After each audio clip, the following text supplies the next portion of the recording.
and that it has released enough funds to clear most of the areas. Thousands march in Accra to protest what they describe as recent ethnocentric comments attributed to some of the country's politicians. And in the ensuing controversy over religious intolerance, the Supreme Court is being asked to interpret key constitutional provisions bordering on religious freedoms. And organizers of this year's Independence Anniversary Parade modify arrangements to avoid recurrence of last year's washout. There's also business news with Abigail Adumaku entry, sports with George Addo Jr., as well as international news too. Stay tuned.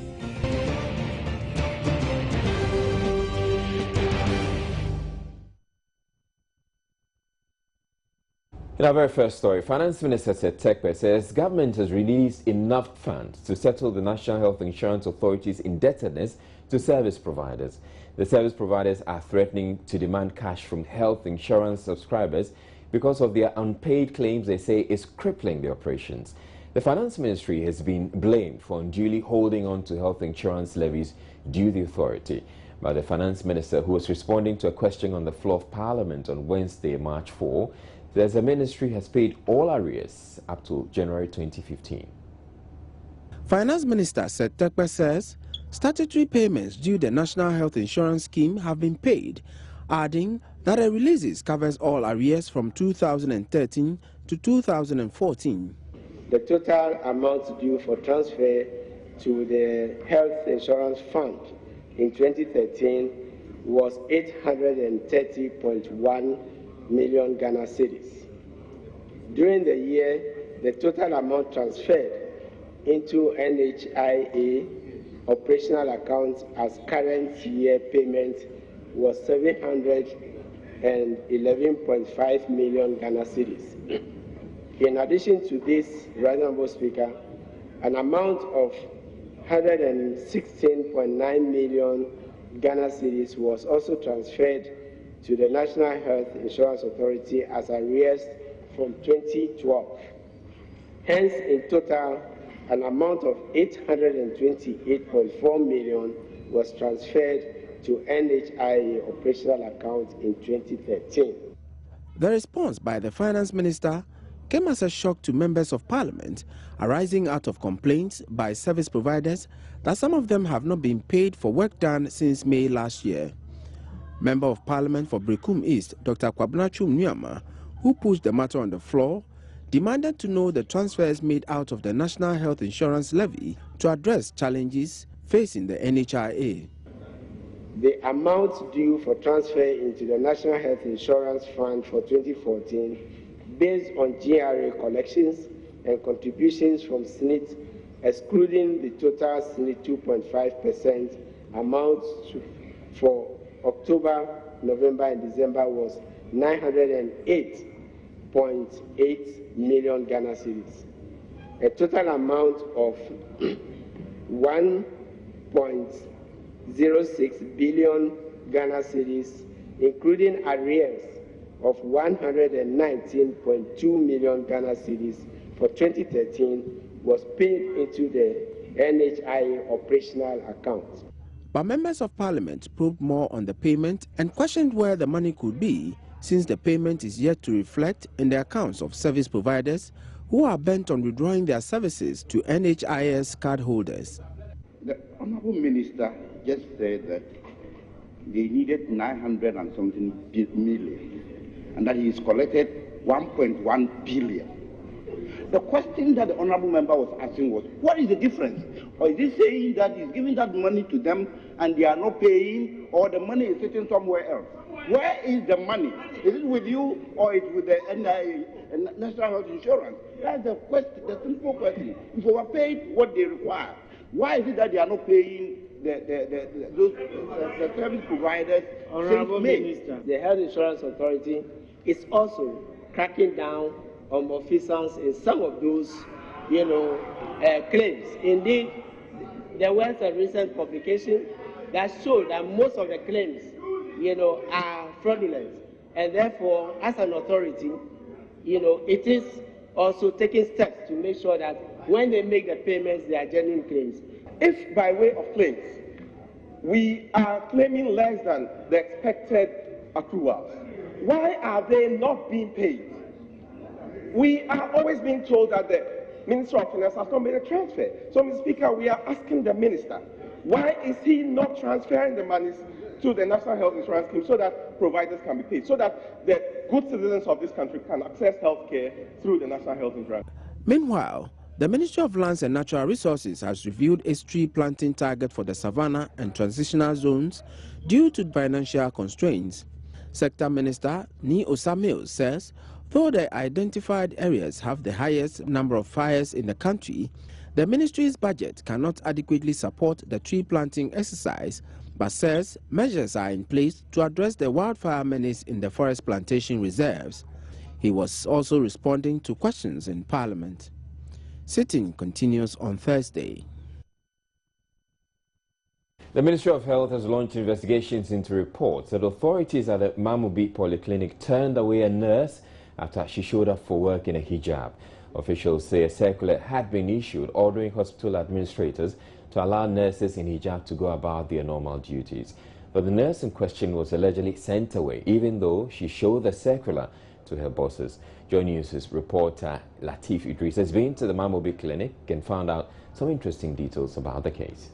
Mamobi General Hospital has been in the news for some time now for allegedly turning away one of the staff of the hospital for wearing her hijab to work. Now, speaking to the medical superintendent of the hospital, she tells me the lady in contention, that is Habiba, isn't a staff of the hospital after all. She's actually a student nurse who had come to the hospital for a 2-week rotational exercise.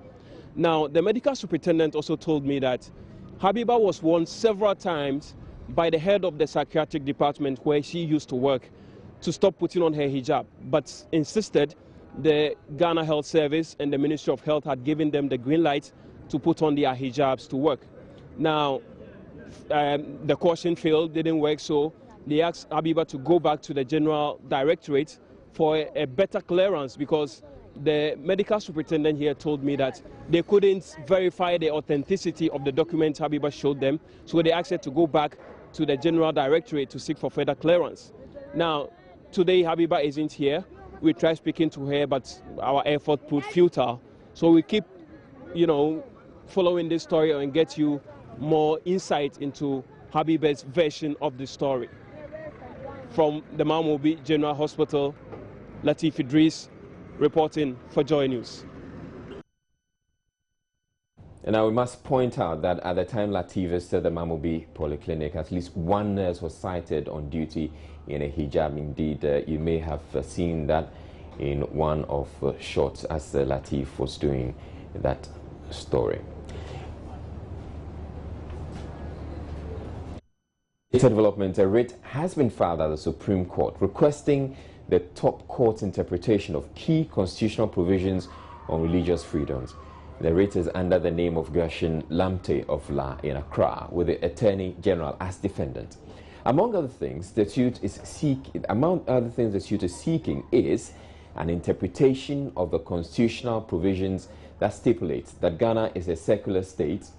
The writ is also asking for a declaration that the practice whereby government agencies sanction or endorse partisan religious activities or offering preferential treatment to some religions during state events, when such treatment is not accorded all other religions in Ghana, particularly Islam and African traditional religion, on an equal footing, is discriminatory.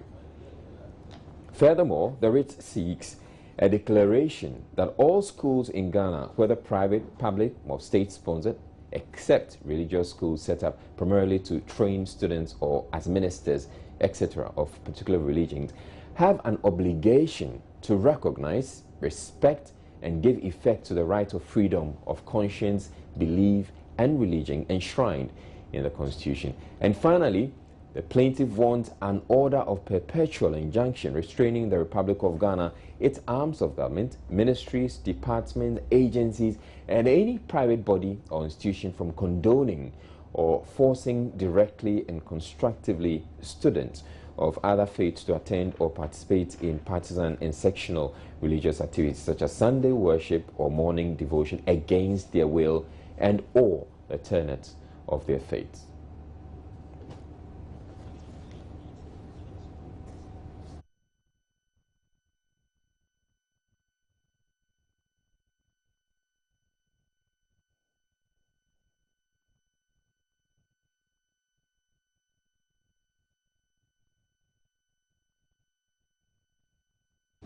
Well, the Judicial Service has reviewed its legal charges for the year, from a fee of 25 Ghana cedis to file a notice of appeal at the Courts of Appeal. Litigants can now expect to pay 100 Ghana cedis.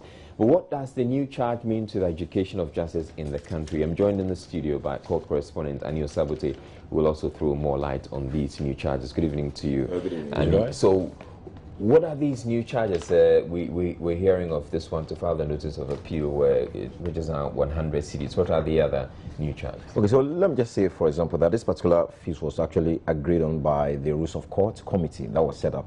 And it had also 2 members from the Ghana Bar Association. And they actually took this to Parliament. So Parliament actually gazetted it on the 15th of December, that is last year, which means that if you go to the court now, that is essentially what it's going to pay.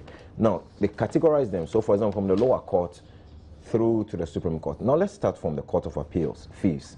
Now, initially, if you file, for example, a notice of appeal against a final judgment or decision, you are supposed to pay 25 Ghana cedis. Now, the new fees is that you are paying 100 cedis. 100 cedis. 4 times what? Absolutely, absolutely. Now, let's come to filing notice of appeal where special leave is granted, or bond to secure court of appeal. Now, look at this. Number 8 is the filing motion for extension of time. It used to be 35 cedis. Now, if you go to the court, you're expected to pay 50 Ghana cedis. Now, let's look at the filing a written submission. I'll go to the court, I want to file a written submission. It used to be 25 Ghana cedis. Now, you are being made to pay 100 Ghana cedis. Now, let's turn to the Supreme Court. That's where it's very interesting. Okay. Now, ready to invoke original jurisdiction. Now, it used to be 50 Ghana cedis. Now, when you go to the court to pursue something like that, you are supposed to pay 300 Ghana cedis. From 50 Ghana to 300 Ghana cedis. Absolutely. Now, motion to invoke the supervisory jurisdiction, affidavit, and statement of case generally, it used to be 50 Ghana cedis as well. Now you're supposed to pay 300 cedis. Now listen to this. If you file a petition to challenge election of the president in this country, which like has what happened recently. Happened exactly. At that time they paid 500 Ghana cedis. Now when you go to the court to pursue something like that, you are supposed to pay 5,000 Ghana cedis.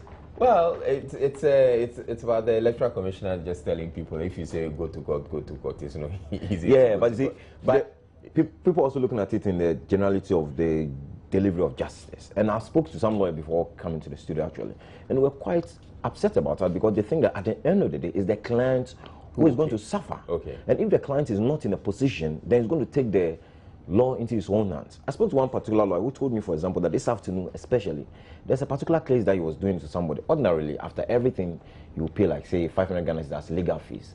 But now it did all the calculations and realized that it's paying close to 2,000 plus. So the question is, this is a poor person. How does the person get justice from our courts? Okay. All right. Thank you very much, Ani Osabute, bringing it up to speed with the new charges at the Supreme Court. In fact, at the courts. In other news, physically challenged persons in the country are unhappy that President John Mahama failed to address their concerns in a State of the Nation address last week. Special schools across the country were closed down last year for lack of funds. This affected academic work of the physically challenged pupils who sat for the external exams. Advocacy officer of the Ghana Federation of the Disabled, Isaac Tugun, tells Joy News they feel neglected. The president last week, gave us the State of the Nation. He mentioned almost all the key areas of the economy, health, education, everything. But for you, the physically challenged in society, do you think you had enough space and coverage in the State of the Nation address? To say it briefly, I would say no. And the reason is that we are not mentioned much in the State of the Nation address. And I think if I zero down to certain areas, that will help us. for example, let's take education. At the time that the State of the Nation address was being presented, the School of the Deaf in Eastern region was in darkness. This electricity company disconnected them at that time that the statement was being presented. But we did not hear anything concerning this special school. And in 2014, we were all witnesses when other schools reopened and the special schools were still at home because there was no funding for them to reopen. And the students were going to write the same examination. So we were expecting that touching on education, the president was going to actually say how education was going to be made accessible to persons with disability.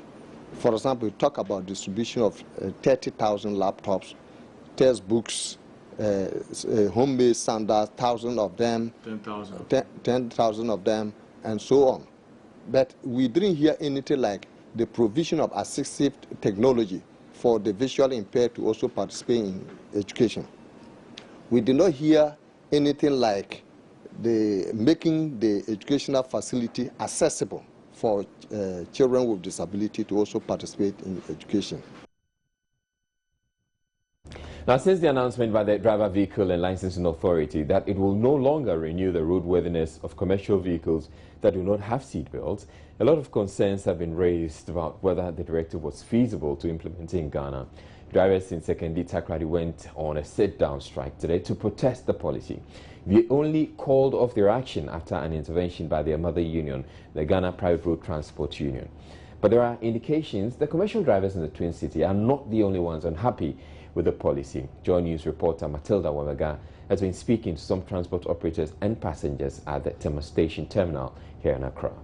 The DVLA says beginning this month, it will not renew the roadworthy commercial vehicles without seat belt.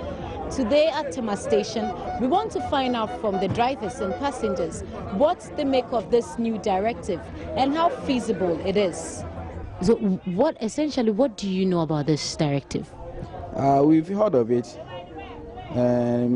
I per se, I don't think it's needed. Why do you think so? Because assuming someone, he or she is having a baby, is he going to tie the seatbelt with the baby, or is he going to tie he or she alone? No way. What makes you think so? What exactly are your reasons for saying that this will not work in the country?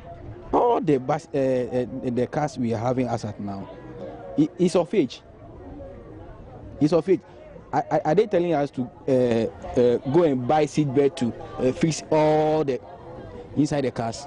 Yes, that is what they are asking you to do. Buy seatbelt and fix in your cars. Then they should provide it for us.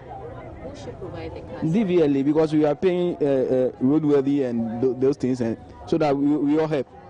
But it's difficult for the car owners to fix all these seatbelts because you have almost 29 passengers in this car. Fixing all these things, it costs a lot.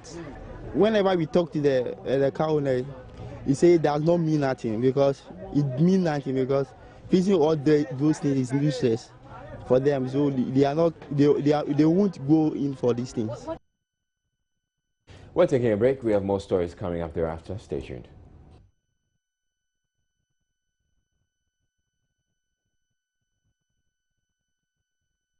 The Coalition for the Defense of Equal Citizenship, CODEC, today led thousands of Ghanaians on a peace march through some principal streets of Accra to demonstrate its displeasure at recent ethnocentric statements attributed to some politicians in the country. Amongst the protesters were some political figures from both the ruling National Democratic Congress and the opposition New Patriotic Party. Joy News' Derek echoes some reports. Apart from some heckling of some NPP members, the march was peaceful.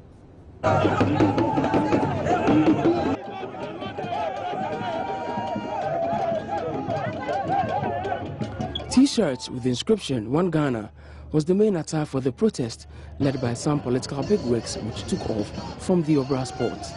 Former PNC flag bearer Hassan Ayariga Deputy Minority Leader Dominic Nitiwul and Deputy Education Minister Samuel Okujeto Ablakwa led the march from the Obra Spot at the Kwame Nkrumah Circle through Adabraka, then through the TUC traffic light, past Accra Polytechnic to the House Park, where they eventually converged.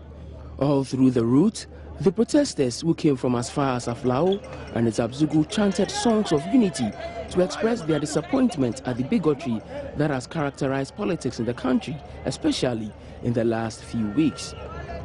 The operations director of Codec, Ali Dawood, tells me the march has become necessary to forestall any ethnic conflicts that may arise as a result of such comments made by politicians. This work has become necessary because of the need for us to preach against ethnocentric bigotry and tribal-based politics. I believe that Ghana, as a unitary state, it will be inconsistent and contrary to the values that we hold dear as one people, to be preaching comments or to be making comments that have the tendency of putting the nation on the path of wreckage. And that is why we thought that it is necessary for us to go on a peaceful march to demonstrate our abhorrence and register our indignation against the use of some of these divisive sentiments to win political power.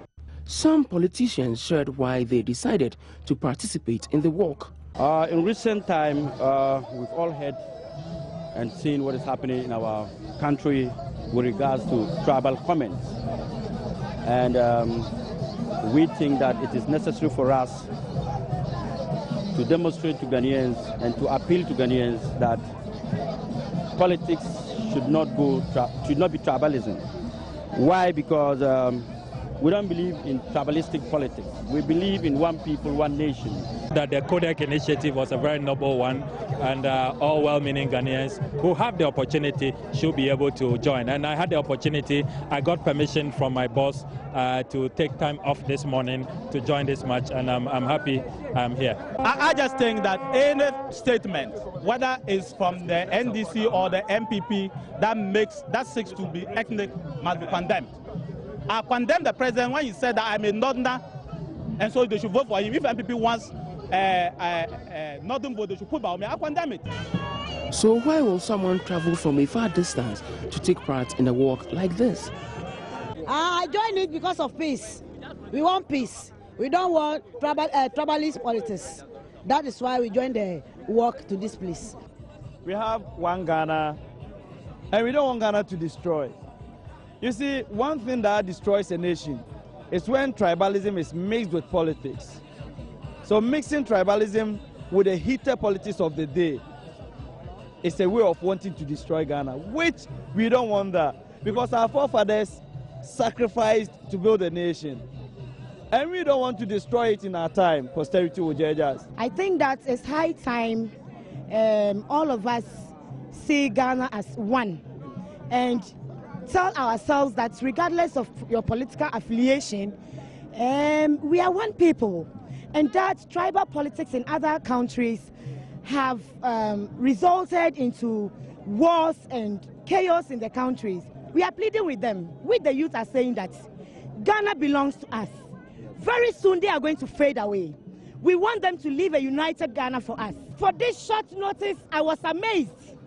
Honestly, I wasn't expecting to see a lot of people like this. At the House Park, speeches were delivered by the politicians present, with the thrust of their message being an emphatic no to tribal politics.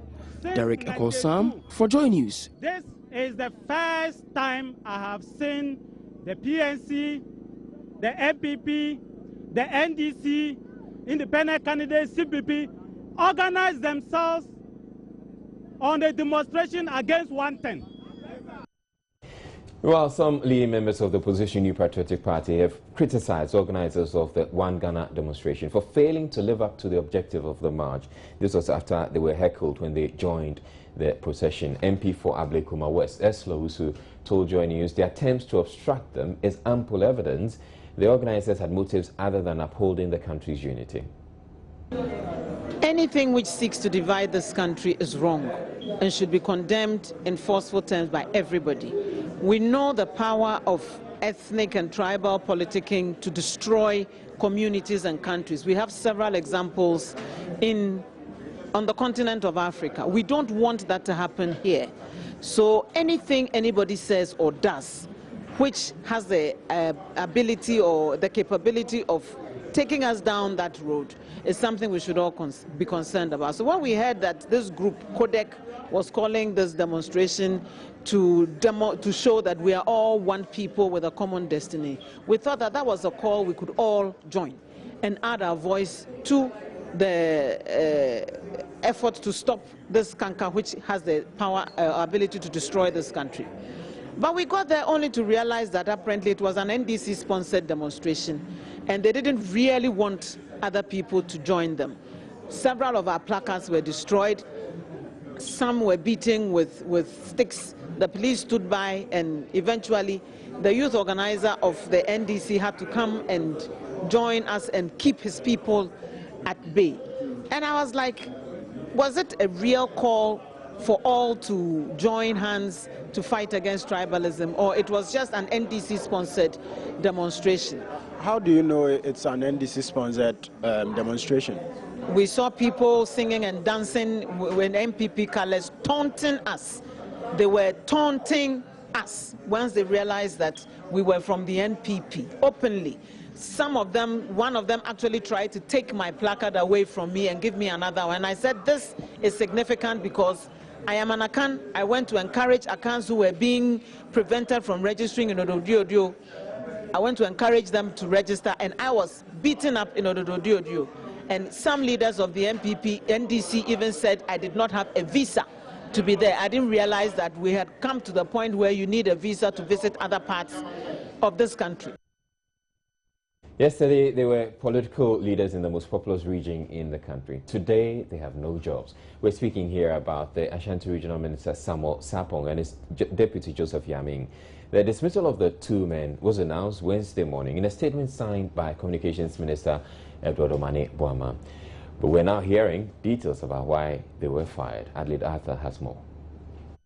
Sources say Mr. Sarpong and Mr. Yamin just couldn't agree on many fundamental issues. The bickering between them was said to have impacted negatively on their work and unity within the Ashanti regional branch of the ruling NDC. National organizer of the NDC, Kofi Adams, says the situation had almost gotten out of hand and the president had to act swiftly. The party will support the decision of His Excellency at any time, especially in a situation that we found ourselves in Ashanti region. We have in the past as a party tried to solve this feud, if I will call it, between the minister and the party leadership in the region, and also between the minister and other appointees in the region. But it looks like it has not helped matters, and the situation kept growing from bad to worse. And so the decision by His Excellency for us was very timely, was right, and it gives room for some unity of purpose to get back into the body politic of the Ashanti region. Now that Mr. Sarpong and Mr. Yamin are both out of office, the Brong-Ahafo regional minister would take temporary responsibility for the Ashanti region until a substantive minister is appointed for the country's most populous region. Police in Sekondi Takoradi have arrested a 40-year-old suspect for his alleged involvement in the recent police recruitment scam. Amos Kofi Brown, popularly known as Ojaframa, is said to have defrauded some persons under the pretext of recruiting them into the Ghana Police Service. Western Regional Police Commander DCOP Isaac Alex Kwenu told a news briefing in Sekondi the suspect allegedly collected 160,000 cedis from 40 people.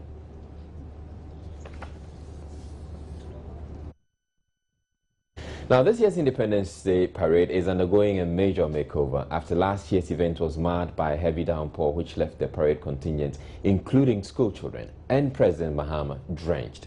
Nia Krofi Smart Abe reports on some of the significant changes, especially one that should ensure that should there be any rain, most of the contingents will be spared. 1,200 children from basic schools in 6 sub-metros within Accra and 5 second cycle schools will take part in the 58th Independence Anniversary Parade. Last year, the students did not get to march during the parade due to the rains. They were, however, left in the downpour for a while before they were eventually moved away. Preston Mahama himself had more than a fair share of the reins. With that experience still fresh in many minds, organizers say he will this time round not be watching the parade from his usual stand on the square, but will be given a new perch along with his special guest. The parade will be in two parts. The over 1,000 students will be first on the parade grounds with a guard of honor and will exit the grounds after marching past the days. It will be followed by a sport of entertainment and cultural display, a recitation from renowned poet Professor Atukwe Okai, and a special appearance by two masquerade groups from the central region. Apart from the fly past of jets, the Air Force will also demonstrate an air assault maneuver, something they say has never been done at the anniversary parade.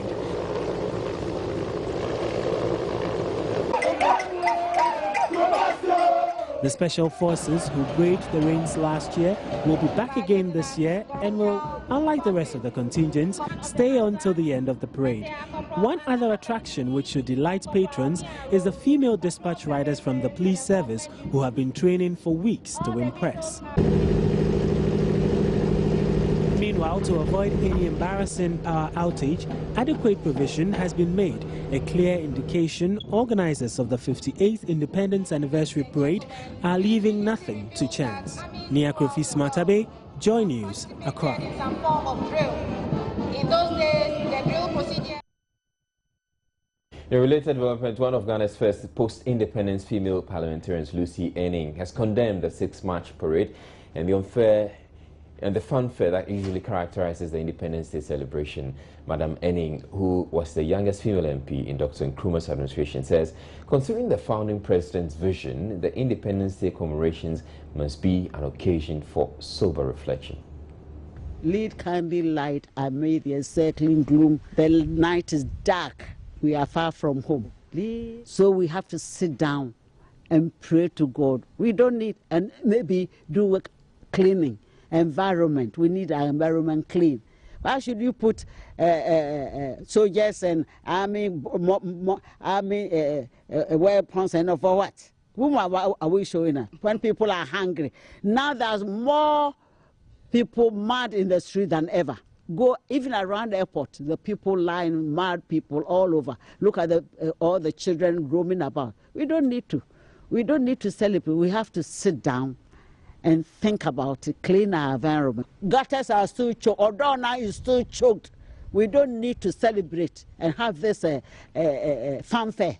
It's not necessary. We are sick as a nation. We need to sit down and think about it. Well, food for thought, even as we prepare to bring you business news with Abigail Adumakwenchi.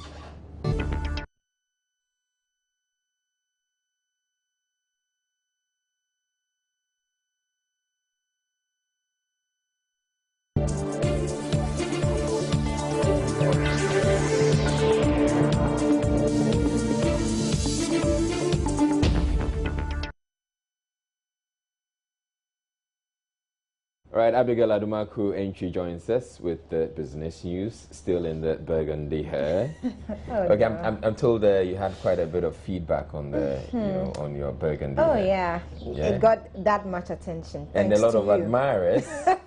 Okay. Well, but she's looking cute as always. Take away. Thank you very much, Israel. Now it's time for business, and the Bank of Ghana is set to close down microfinance firms which have failed to meet the necessary legal requirements for establishing such businesses. Head of Banking Supervision in charge of microfinance and the rural banks, Raymond Amanfo, tells Joy Business the central bank is also in the process of increasing the minimum startup capital for microfinance firms to 1 billion Ghana cedis.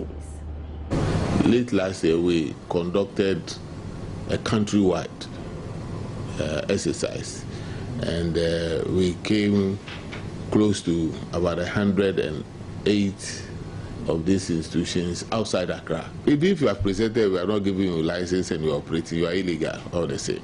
But we have to make sure that we don't have records of such. We have cleared all of it. We got about 125, but we realized that some are in the process of regularizing, so we have to take them out.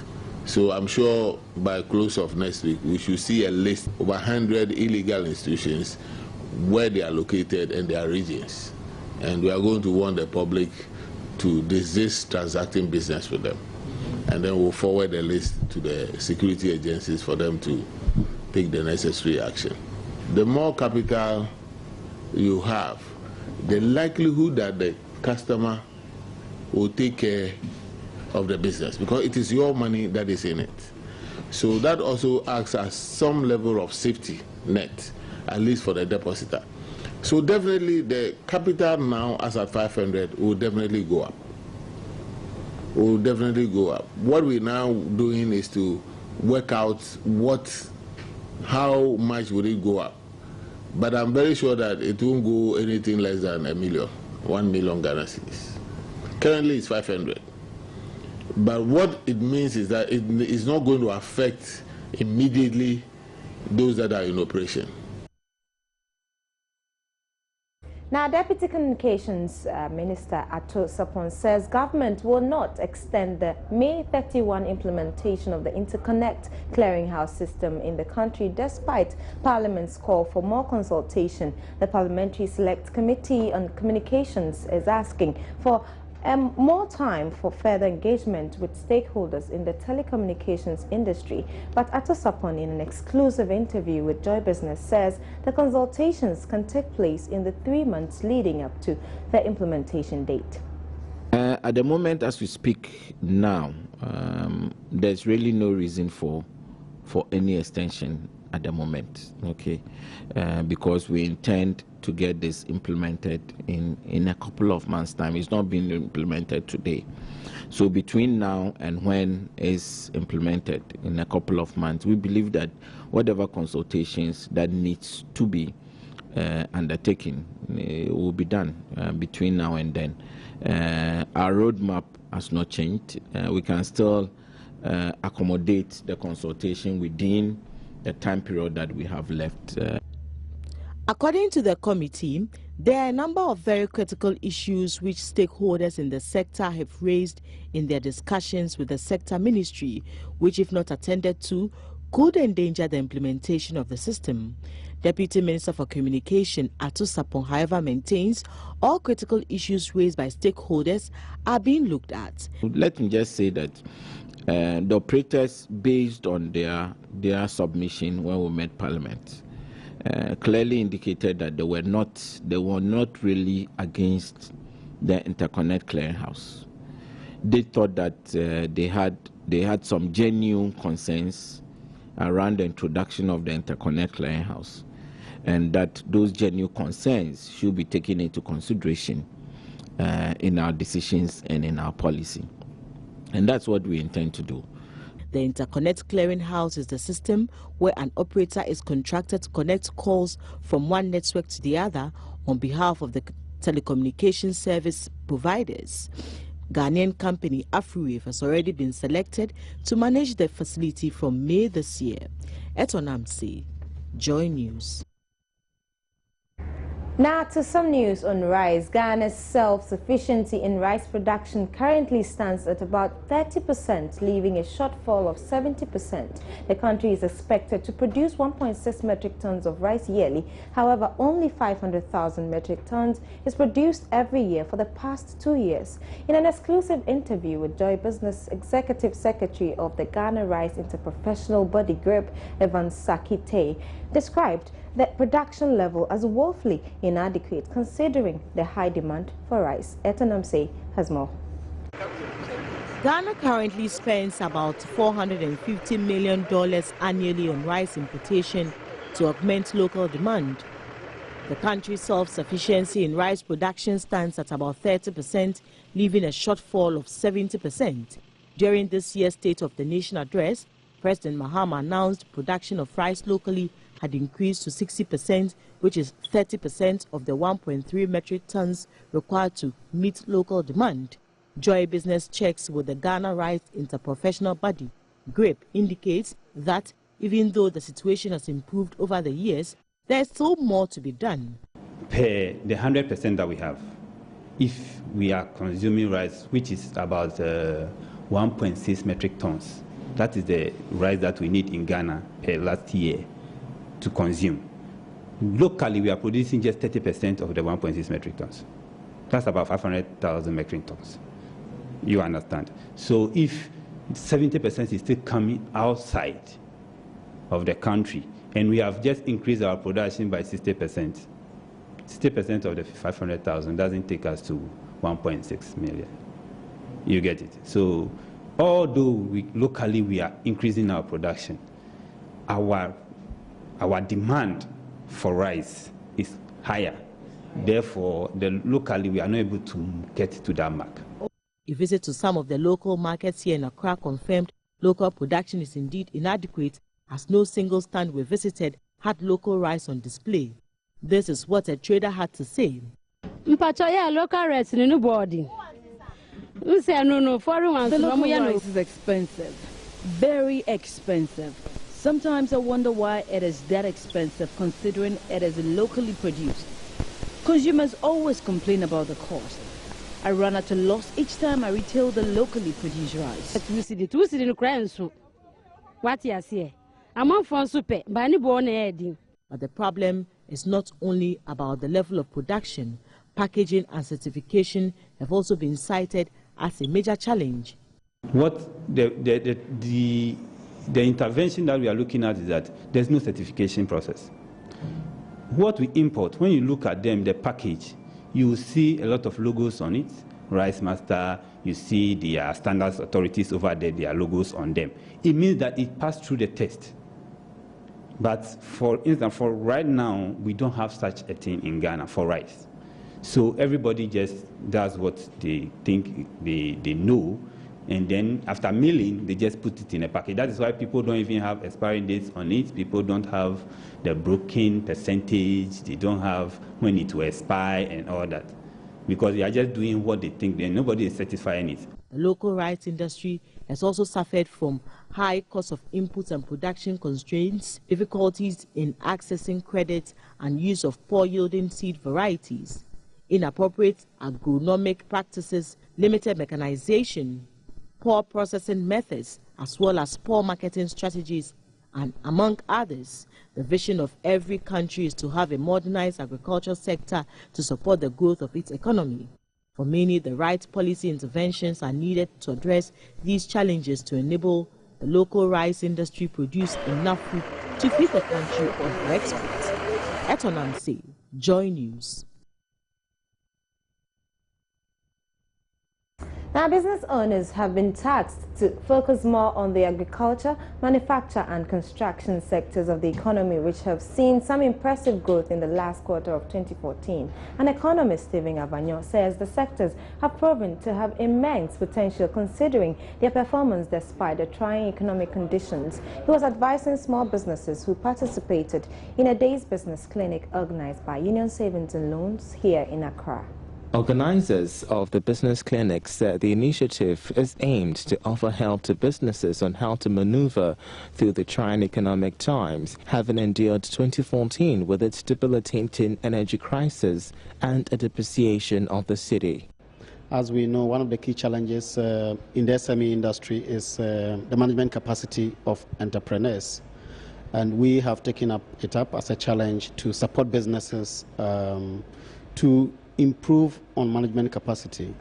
And this is relevant because businesses are making their plans and they need to look at the broader picture, because we are operating in an environment, and on the basis of their understanding of the macroeconomic developments and the budget and the fiscal monetary policy of the government, they would see the opportunities that exist and how to take advantage of them, and also identify challenges and how to manage them. For example, the energy crisis. How should businesses position themselves to address those challenges in their own little way? In his outlook on the economy for 2015, economist Stephen Avanyo said economic growth should remain robust in the medium term, bolstered by increased private sector investment, improved public infrastructure development, and sustained political stability. He urged the businesses to explore non-traditional business ventures with good returns. The year 2015 could be very challenging, but there are opportunities therein. Businesses would have to look at those sectors that have growth drivers in it, and critical among them is the construction sector. The other bit is the agriculture sector, and specifically the crop sector, because no matter what, life would have to go on, hence we would have to eat. So it is important that businesses who are focused in the agriculture sector will rather channel themselves into the growth area. Then those who are also in industry will focus a little bit more on construction sector. And that'll be all for business. As always, it's a pleasure bringing you updates in business. My name is Abigail Adumakwenchi. George Adi Jr. comes up next with sports.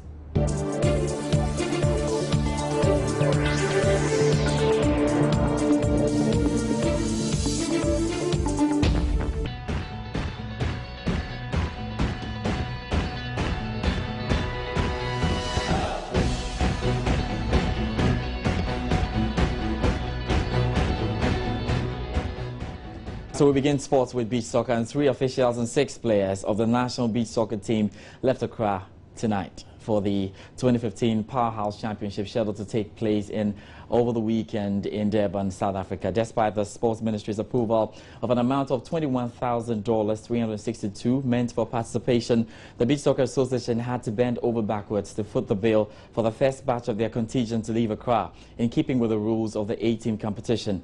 Yampo Fankra is president of the Ghana Beach Soccer Association and says the playing body is focused despite the challenges. We unfortunately are not looking at now. I think that the immediate target is to get to South Africa, to get to Durban. But thankfully the players have been in camp. They were in camp for a while. It was delayed, but at least they went into camp for some days. And I think psychologically they're prepared. They know that, you know, this is what they do. This is their life or their lives, and this is they have to go out there and make it count. But we also have to ensure that the players do get to South Africa, all of them. But in the absence of failing to get the rest of the cash, then perhaps 8 or 7 players would take the lead with the coach and his assistant and the team doctor, and perhaps one of the officials to South Africa, just to ensure that we go through the championship regulations and formalities. And then the rest hopefully would follow up. So we've not given up, because from day one we were told there was no money, and if we had given up, we wouldn't be here. So we're still fighting to make sure that something happens. Let's talk some regular football. The Ghana Football Association has confirmed the newly introduced elite competition will from next season be a permanent feature of the football calendar. The competition, which is played between the Premier League and Division 1 clubs, was aimed at keeping the clubs active during the legal tussle days of the Ghana FA and Ken Faisal, and also to help them meet FIFA's requirement on a number of matches players are supposed to play in a season. FA President Kwesi Nyantakyi confirmed the news to Joy News. That competition has no sponsor as yet. The FA is subsidizing the participation of clubs in the competition, and it's quite expensive. So to that extent, I really share in their concerns, but I want to appeal to the clubs to take a second look at that position, because you have to look at the opportunity that the competition offers your players to showcase their talent, to play against opponents and sharpen their skills, and also market the teams and the players. That has no value you can put to it. Beyond that, you can then look at the costs, and if we do a cost-benefit analysis, the benefits will far outweigh the costs. And we're trying to look for a sponsor so this competition can continue into the future. But we intend to make it a permanent feature of the Ghana Football Association calendar, so you can have more opportunity of matches for your players, because FIFA requires every player to play a certain minimum number of matches. Ghana, we are falling short of that. So the elite competition offers the opportunity for us to play more matches and make our players more competitive on the market. The Black Satellites are set for this year's African Youth Championship in Senegal after wrapping up their preparations in Turkey. Coach Celestetta's side defeated Danish Division 2 side Ringobin IF 2-1 in their final pre-tournament friendly. The team has been camping in Turkey for the past 2 weeks. A vice chairman of the Black Satellites Management Committee, Kingsley Osei-Bonsu, is satisfied with their training tour. We quickly arranged for a match against the Danish second division side by name and it ended by 2-1 in our favor. Once we will be leaving tomorrow morning and leave Istanbul around 12 in the morning and get to Dakar in the evening. then there's a likelihood that we might go by bus to Igbo to get there in the night. Look at what's happening in the English Premier League. Some games currently on the way. We'll have a look at it. Manchester United drawing goalless with Sunderland over there. Let's have a look at what's happening. Man City beating Leicester City by 1-0. Newcastle drawing goalless with Manchester United. Queen's Park Rangers also drawing goalless with Arsenal. Stoke City leading Everton by 1-0. Victor Moses got the goal in there. And Tottenham Hotspurs are drawing 1-1 with Swansea City. West Ham United are losing to Chelsea at home by 1-0. That would excite Israel Lai, definitely. It's the man Eden Hazard who got the goal in there. And Liverpool have been on some fantastic form. They're still keeping it up. They beat Man City over the weekend, and they are also leading Burnley by 1-0. We're getting to Spain. Barcelona are leading Villarreal by 3-1. And of course, Espanyol Atletico Bilbao will play later on in the Copa del Rey. Obviously, that's exactly what's happening in the league as well. We'll have a look at what's happening in the DFB Cup, and Bayern Munich leading by 2-0. That's Eintracht Braunschweig. And that's just about it for sports. But you should be excited that Chelsea are leading. No. And my anti-Chelsea director was thinking I'm going to talk about Chelsea, but that's not it. It turns out that we found the GFA president in a rather irregular sitting position. Apparently, he wasn't well. He wasn't well, and he requested that this was what that was the best push he could do for us. We hope that he gets well. Yeah, it's understandable. We hope he gets well soon. That's your sport, definitely. Excited Israel. He'll be coming back with international news. Sure. Chelsea's leading. Yeah.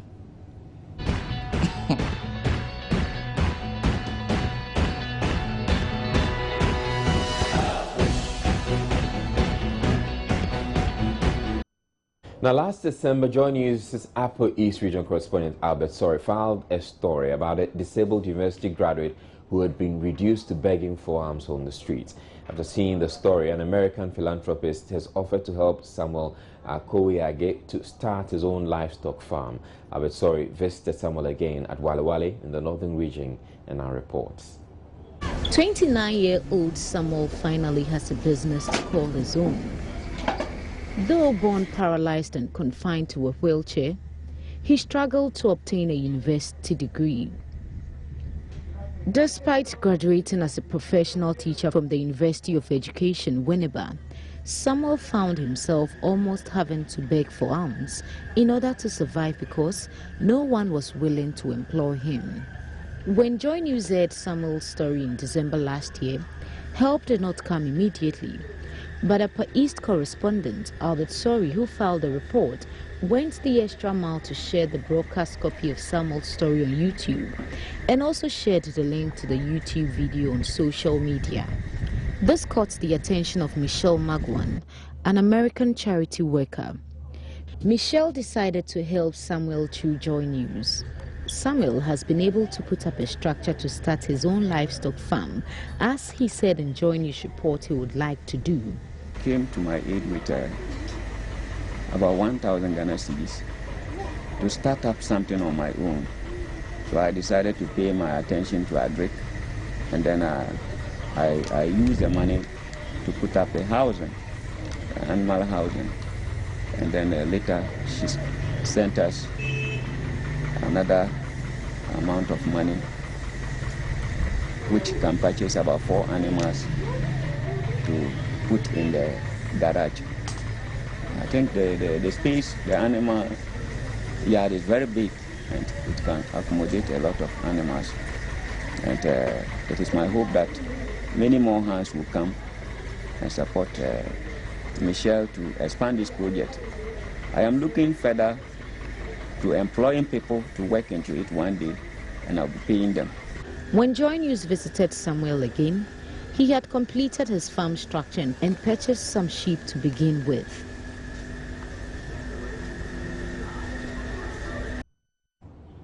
Well, Samuel could certainly do with a lot more help. But that's it for the bulletin. Before we go a quick run through our top stories, Finance Minister Tekbe says his ministry cannot be responsible for the massive debts threatening a collapse of the National Health Insurance Scheme, and that it has released enough funds to clear most of the arrears.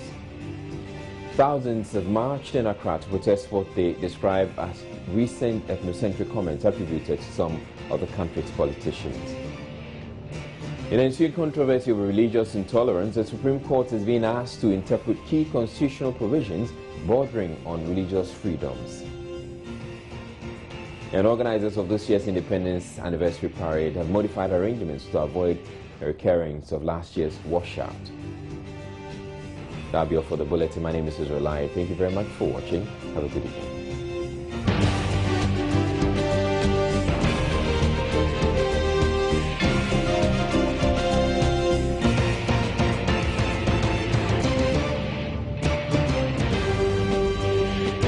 This is Joy News Pro.